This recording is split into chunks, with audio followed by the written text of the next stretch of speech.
This morning I am finishing up this matchless Spitfire. The parts arrived that I ordered. I've got the new cathode bias resistor, which sets the amp at about 14 watts with the wall voltage at 123. That's 14 watts per tube. That's the idle. That's not the output of the amp. Though the output of the amp is only about 15 to 18 watts, depending on how you want to measure it clean. The other thing is got some new preamp tubes as well.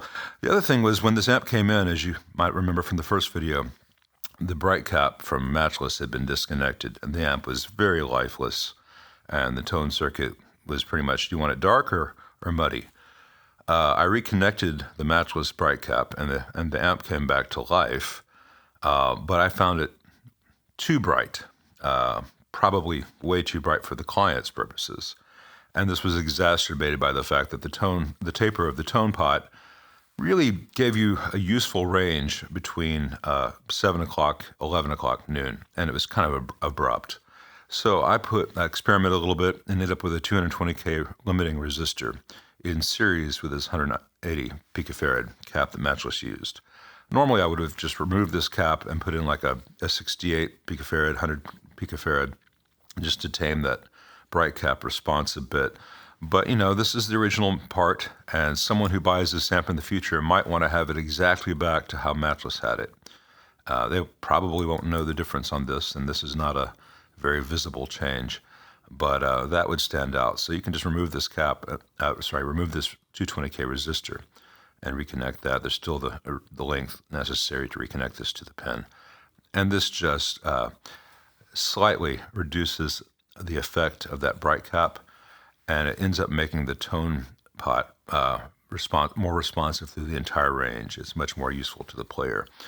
There is clear shrink wrap tubing on these leads on this resistor, just like on the matchless stuff.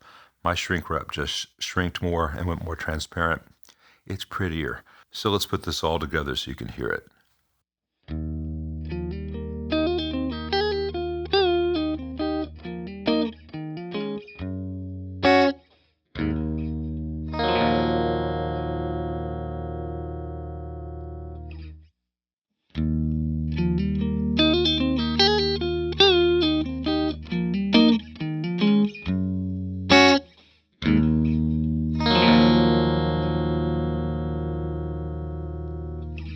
So as you can hear, the greenback in this thing is lacking the entire lowest octave, and the mids are extraordinarily prominent.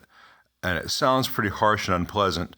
With the 335, it's pretty much unusable. With the Strat, it's not so bad, but it's really lacking a lot. This is with my ET65.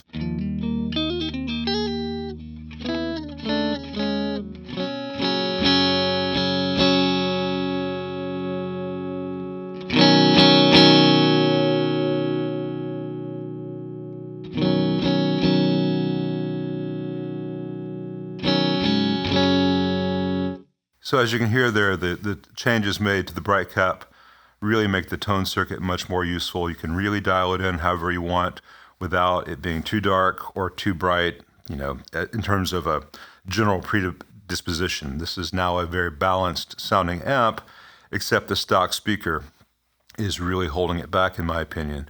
So I'm going to let the owner see this video and see if he wants to stay with Mr. Mid-Range or go to something a little more balanced. It's a really nice sounding amp through a different speaker.